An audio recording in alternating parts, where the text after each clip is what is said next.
Hi guys, James at Rampant Lion Reviews again for you today with another beer review. For this one we are going to stick to Scotland and we're going to return to a brewery that has featured on the channel many times before. And I guess you could say that these guys were the ones who really introduced me to the idea of American style craft beer. And there's probably many a European beer drinker who will say this brewery was their gateway into the whole idea of craft beer actually. So yeah, it's always nice to review a beer or two from these guys every year, but it has been over a year since I reviewed anything involving these guys here on the channel. But for this one we are going to go to Ellon in the northeast of Scotland in Aberdeenshire, and many of you will know that that town happens to be home to Brewdog. So we're going to have a look at a beer called Double Punk today. This one comes in at 8.2% ABV. It's a West Coast style IPA, this one, and basically this is a kind of double version, if you like, of their, what I guess you could call iconic Punk IPA.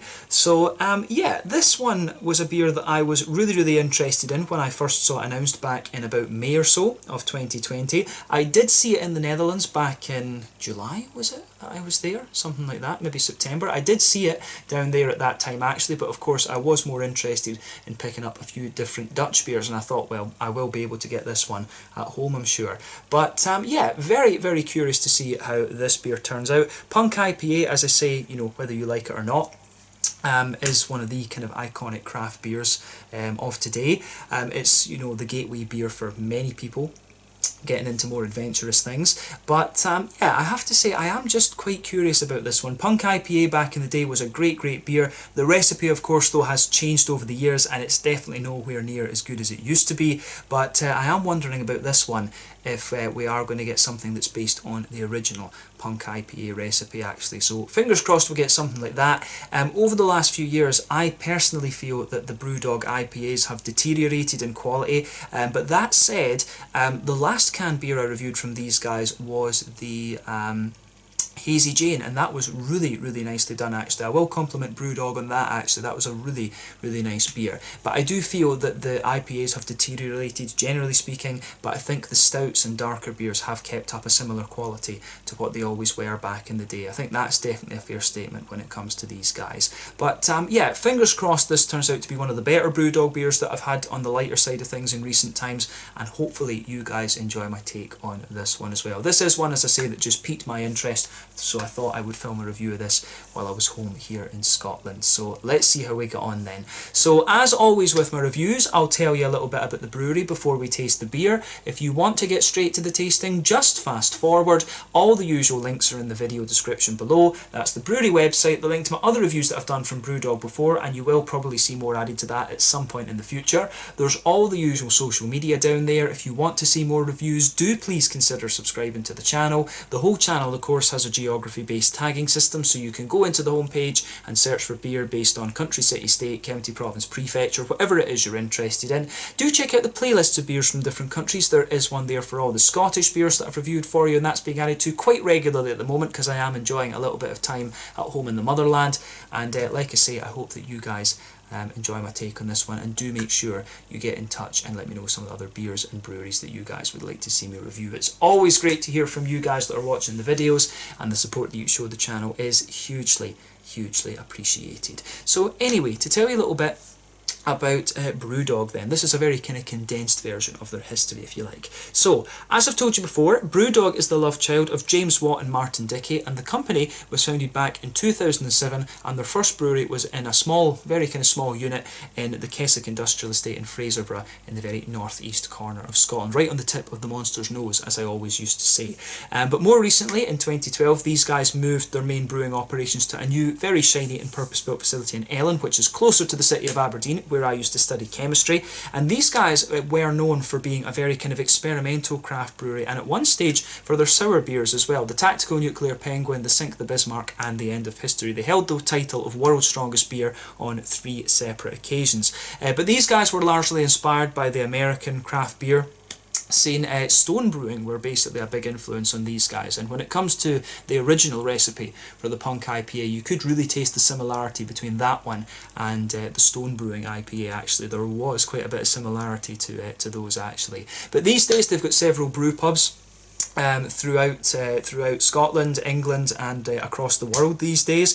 The first of these began opening in 2010, and that was just when I was starting to study chemistry in Aberdeen. Actually, I was there on the first night that they opened their flagship bar just across from Marischal College, and that was a good night actually. But the following year they got bars in Edinburgh and Glasgow, and since then they expanded down to London, throughout England, and then, as I say, across the wider world. But they're the largest independently owned brewery in Scotland these days. I think about 25% of it is owned by James Watt, another 25% by Martin Dickey, then there's another 25% is owned by an investor group, if you like, and then I think the remaining quarter is owned by their shareholders actually, and that's one of the main reasons that these guys have been able to expand so much is through their Equity for Punks program. They've got a big investor program where people can pay into the brewery, and this has been used to pay for a lot of the different infrastructure and things like that that the brewery have done.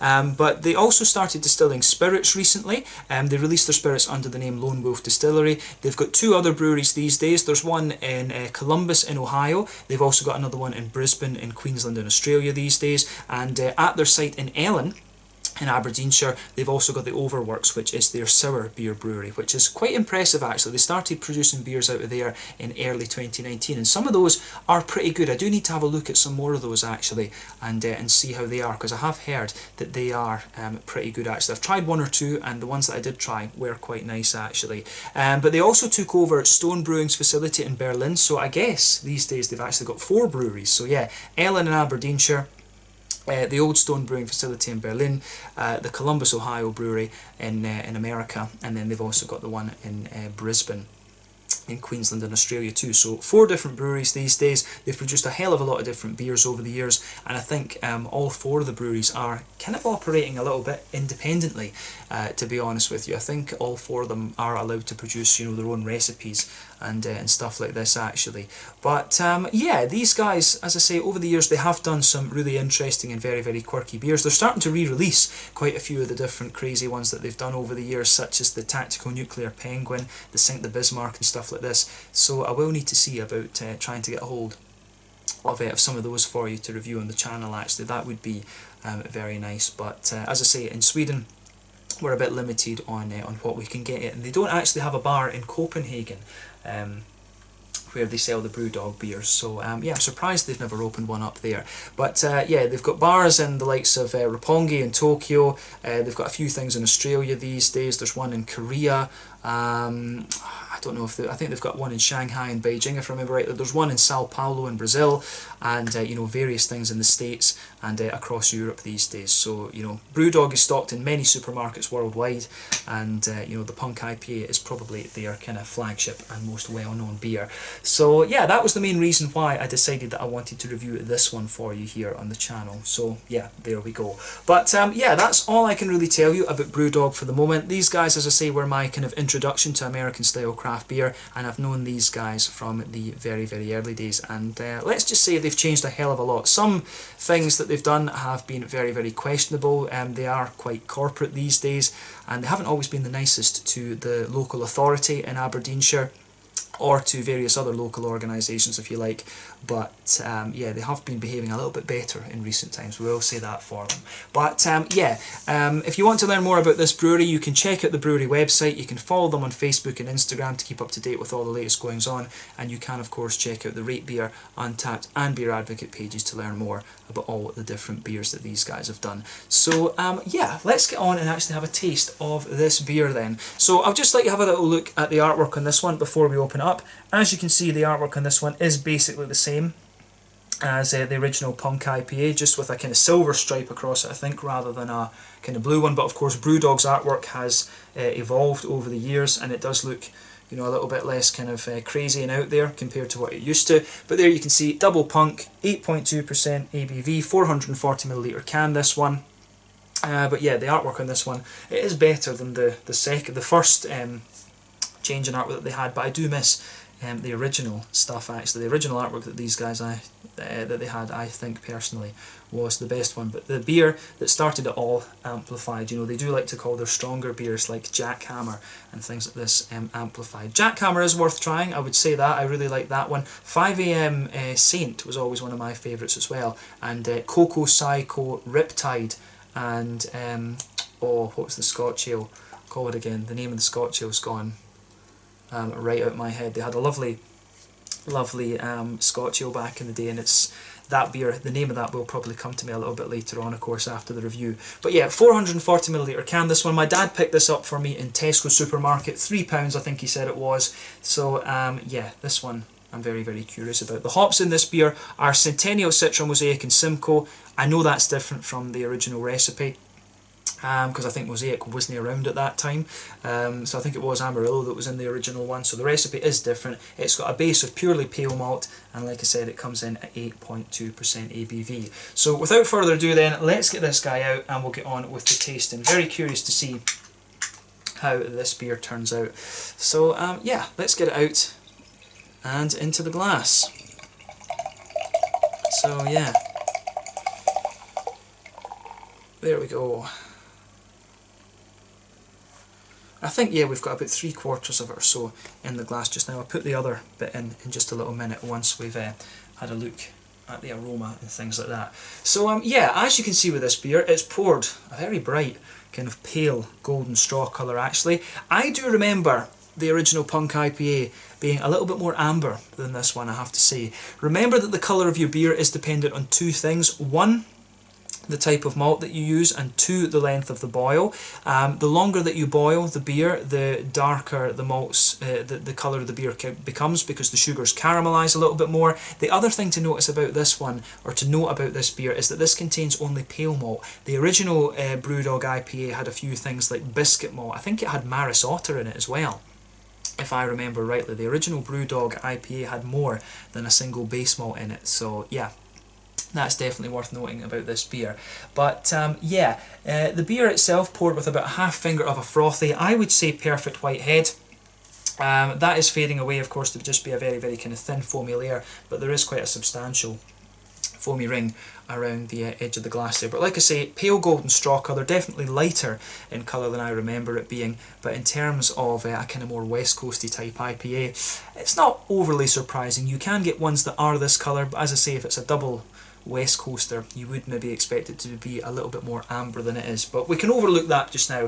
One or two big bubbles sticking towards the side of the glass, a few little ones going up towards the bottom of the head there, but overall it looks fairly, you know, quite as you would expect, but definitely looks a little bit more like a kind of Pilsner or something like that than a double West Coast IPA. So yeah, let's have a closer look at the aroma then and just see how we get on with this one. Right, okay. So yeah, this one really does have a little bit of that. You know, you can smell the Centennial in this one straight away. The Centennial is giving you a hell of a lot of a kind of... the Centennial for me is just showing its head quite a lot actually. Sometimes you can get this real kind of combination. You get this really weird kind of sharp grassy sort of thing, if you like, when you combine Citra and Mosaic, and you're getting that straight away in this one. It's like a pineapple-y, lemony sort of thing you get out of it, but also with a bit of grass kind of thrown in with it actually. So yeah, quite unusual, I have to say. I'm pretty sure the original Punk IPA had Nelson Sauvin in it, come to think of it. And this one, as I say, the hops in this are Centennial, Citra, Mosaic and Simcoe I have in my brewery notes down there. So yeah, this one is definitely different in terms of its hoppy profile. In terms of its nose actually, it reminds me of those the 100 and the 1000 IBU beers. You know, the 1000 IBU beers that Mikkeller did, the canned ones, not that long ago, that just didn't turn out to be very nice, to be honest with you. It really reminds me of those, come to think of it. But you know, the big 14% ones, they just were not good. But yeah, it really has that kind of vibe to it, this beer, to be honest with you. Yeah. So straight away with this one, you can smell a bit of the pale malty quality to it. It does smell just a little bit boozy, but there's no, I think that's where this beer kind of falls down a little bit almost, just in the aroma, is it needs a little bit of caramel or biscuit malt or something in there just to give it a bit of a sweeter backbone. I think you can really only get a little bit of a kind of white bready, bread crusty type thing out of the backbone of this beer. That's the first thing I notice about this one.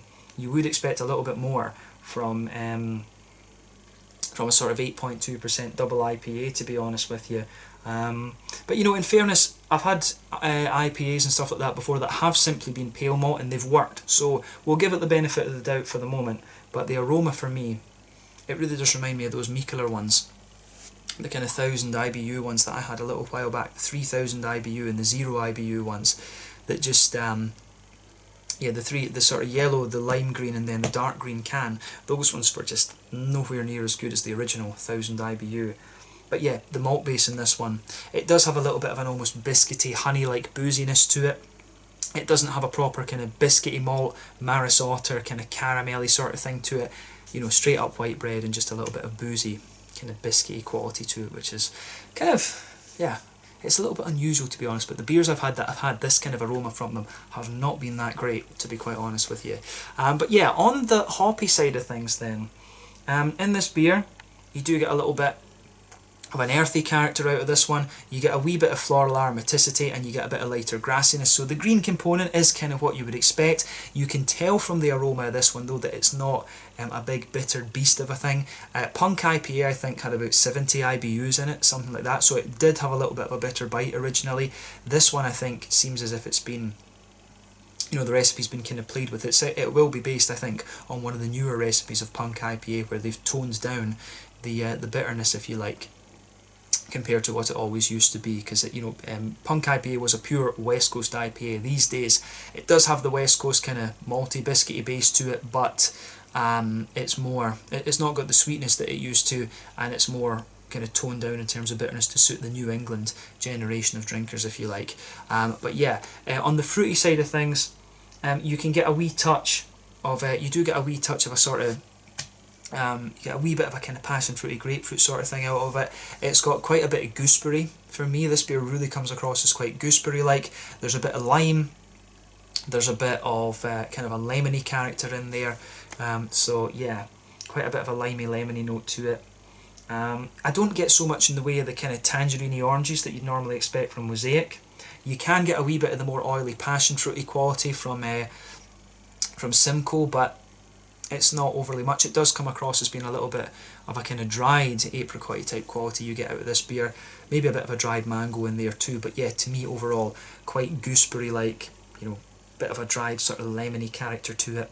Yeah, the aroma of this one, I have to say, I will say it doesn't look overly promising so far, to be honest with you, but yeah, it does smell just a little bit kind of bland, to be honest. I was expecting this one just to have a little bit of punch to it, so not anywhere near as good as the Hazy Jane in terms of the aroma, in my opinion, so far. But let's have a taste of it and see how we get on. So yeah, curious to see what this one has in store for us. So this is the Double Punk, 8.2% ABV from Brewdog in Ellon in Aberdeenshire in Scotland. Let's get stuck into this one. Slàinte, skål.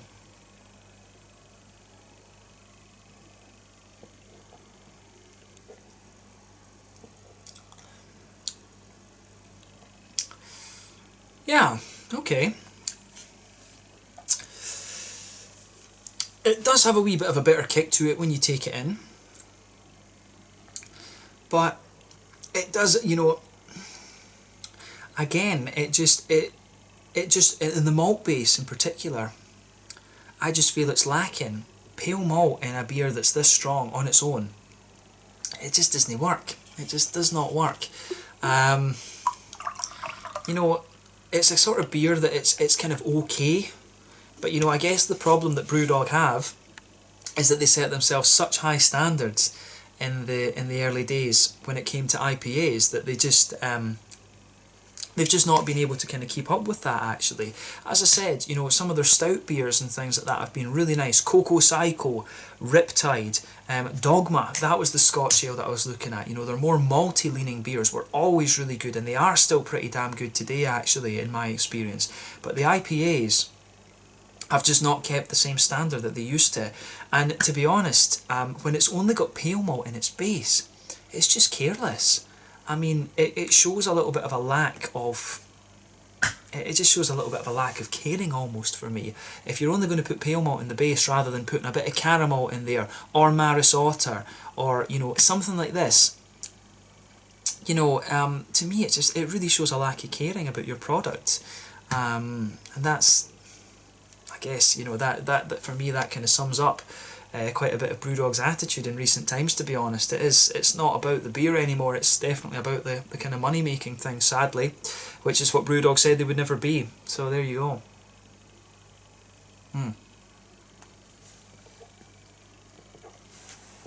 But yeah, I would say it's not the kind of worst beer that I've had from Brewdog, but it is just a little bit kind of, it's just meh. It really is just kind of bland, to be honest with you. As I say, if you're only going to use pale malt in a malt base for an 8.2%er, I think you've really got to look at your kind of recipes and design and things like that. It's just, to me, it's just not good enough. If Brewdog want to be one of the kind of flag flyers, if you like, the flag carriers of craft beer, you've got to do better. You have to do better on the IPA side of things. As I say, the dark beers have been good in my experience. Some of the lagers have been pretty good. The Lost Lager, I think, is fairly decent. I do think that is a decent beer. But yeah, got to do better on things like this, actually. Yeah, but let's try and break the flavour of this one down then and just see how we go. So with this beer, in the middle of your palate, you can feel a little bit of that kind of pale malty quality just going across the middle of your palate. As you move on towards the back third of your tongue, you can feel the breadiness. It has a little bit of a kind of wholemeal, brown bready sort of thing to it, and that just thickens up a little bit on the back third of your palate. But as you move further forward, you can feel it smoothens out a little bit, and the beer is that boozy that you can feel it almost, it feels as if the kind of middle third of your palate and the back third of your palate just have a little bit of a sort of thin McVitie's digestive biscuity kind of layer in there. And as I say, you really need like a straight up caramel or something like this, caramel, Caramunich, you know, American Crystal, American Turo, you know, biscuit malt. There's so many options in there. It's just, to use pale malt, Brewdog, come on, seriously, just get your shit together. It's just so bland. It's just the malt base in this one is just so bland, and it doesn't, you need a bit of sweetness in there just to kind of cover the booze and give the beer a little bit more depth, definitely.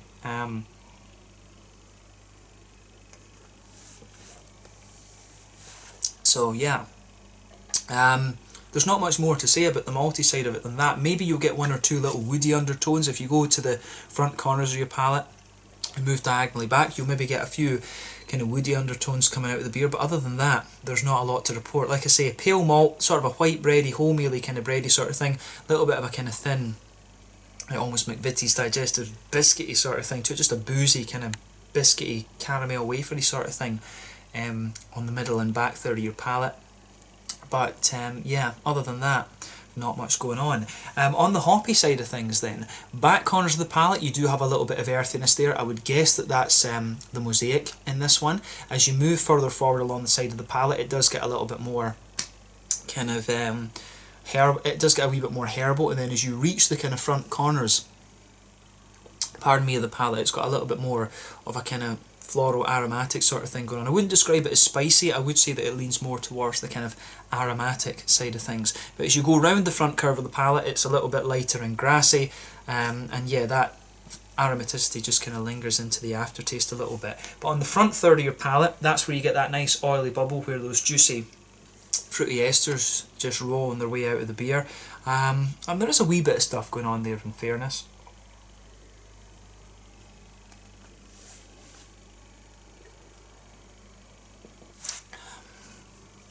And you know, what I would say about the fruity side of this beer is that you've got a hop combination in there that could potentially do fairly well.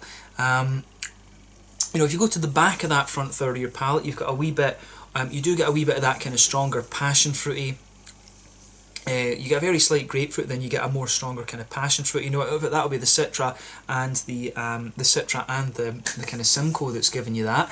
As you move further forward from that, you start to get a few other flavours kind of coming out of it. You might get a wee bit of a kind of mango thing from the Citra, of course. Then as you reach the front half of the front third of your palate, you can feel a little bit of the more tangerine-y, orangey note from the Mosaic in there.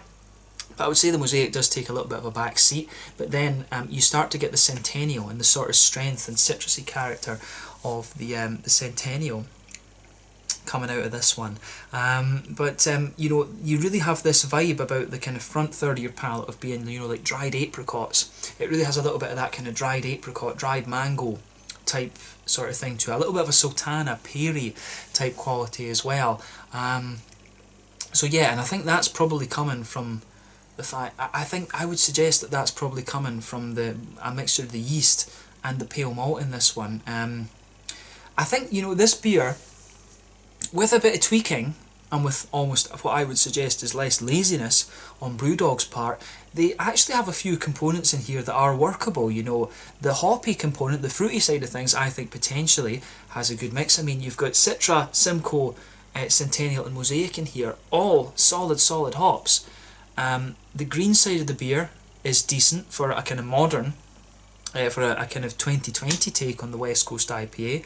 It's just the malt base. It's just completely lacking in malt base, and as I say, to only use pale malt in a beer like this, lazy, absolutely lazy. Caramel, put a little bit of caramel in there, a wee bit of Maris Otter, you know, maybe put a little bit of carapils in there to give the beer a wee bit of crispness. Even that would have made this beer better, but to use just pale malt, it's just, they've wasted the beer. They have just wasted the opportunity that they kind of had with this beer. It's just plain, and it's quite bland, to be quite honest. And that's all they would need to change for me to you could make this beer significantly better with a more complex malt base.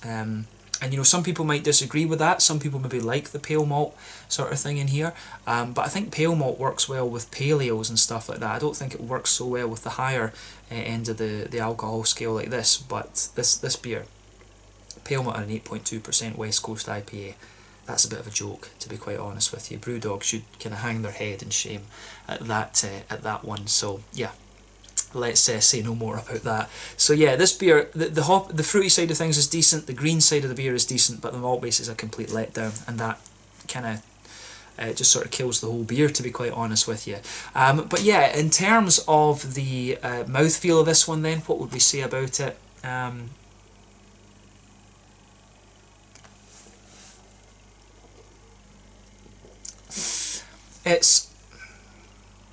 I would say that this beer is kind of mid-bodied. It's kind of right in the middle of the spectrum, maybe pushing the top end of mid-bodied. Carbonation does have a wee bit of crispness to it, and I would say that overall the mouthfeel is fairly slick. It's got a wee touch of oiliness to it. In terms of hoppy bitterness, I think this one must be about 60 or 70 IBUs. I don't find it too crazy in terms of its bitterness, but I think 70 IBUs is probably roughly where this one sits on the kind of spectrum, if you like. The malt base, as I say, it's a bit grainy, it's a bit bland, it's a bit too boozy. You know, you need that caramel or whatever in there just to cover the booziness of the beer, because it just doesn't work. You need a wee bit more sweetness to this beer to balance it out a bit more. Yeah, the fruity side of the beer for me has a bit of potential. It's got a nice little bit of oiliness to it and a little bit of slickness in there. Yeah, I think that the sort of dried, if you put a bit more of a sweeter malt in there, you would get rid of a little bit of the dried peary and sultana type flavours that this beer had, and it might just round the beer out a wee bit better, to be honest with you. But like I say, I'm pretty certain the hop combination in this one is different from the original Punk IPA. I'm sure the original one had like Attenum in it from France, and it also had I'm also sure it had Nelson Sauvin in it, because, you know, James Watt and Mark and Dickie loved Nelson Sauvin, but to brew a beer on this scale with Nelson Sauvin, one, I don't know if it's possible, and two, it would cost you a hell of a lot to import the hops from New Zealand, unless you moved the majority of your production to the Brisbane facility for this beer. But then you've got import tariffs and stuff all over the place. I don't know if the recipe of this one alters slightly between what brewery it's brewed in, Berlin, Columbus, Aberdeen, or Brisbane. I would be curious to know that, to be quite honest with you. But yeah, it's kind of an interesting one, this, but I would guess with you know, the amount of money and stuff that Brewdog have these days, they're probably doing things like treating the water so that it's the same in all 4 of the breweries, using the same hops and stuff like this. They've probably got quite a big power when it comes to hop contracts and stuff these days, so I would guess that the recipe is uniform over the days, and that this all over the place, and that this beer, pardon me, the recipe of it has been modified so that it can be produced on the scale that it is. So yeah, kind of the curse, if you like, of becoming such a big company that maybe Brewdog to some extent didn't foresee. But yeah, and you know, it's interesting to think about this, the kind of consequences. Brewdog really show you the consequences of becoming a big brewery. And this beer, if you compare this to the Hazy Jane wins over this beer every day of the week. This one is just bland. It is just very, very bland. So my advice for you, if you're going to drink some Brewdog beers, stick to the darker end of things, or try something that's a more kind of small batch beer if you're wanting something on the light end. Bless me. But yeah. So, yeah, try something that's a little bit more of a small batch beer from these guys. This one I would avoid in favour of the Hazy Jane if I was you. But Cocoa Psycho, Dogma, Riptide, those are my kind of classic Brewdog beers. Jackhammer is decent as well. 5am Saint was the one that I always used to enjoy, the more kind of malty red ale. But yeah, this one was the Double Punk. Quite disappointing, to be honest with you, from Brewdog, but I wanted to have a try of this one. I've done it, I know what it's like, and yeah, it was worthwhile filming this one for you. So I'll maybe see, I do want to have a go at the Funk Punk from the Overworks. I've heard that that is quite a nice beer, so fingers crossed I can get a bottle of that when I'm home this time. And as I say, I will keep an eye out on what Brewdog are doing. I do want to try the Vietnamese coffee stout and the one that they did with Modern Times beer. I'd like to have a go at that. But yeah, this one just a little bit bland for me. Have a go at it for yourself and see what you think, and let me know what you would say in the comment section below. But this is quite disappointing compared to what Brewdog used to be back in, you know, 2010, 2011 when I first encountered their beers.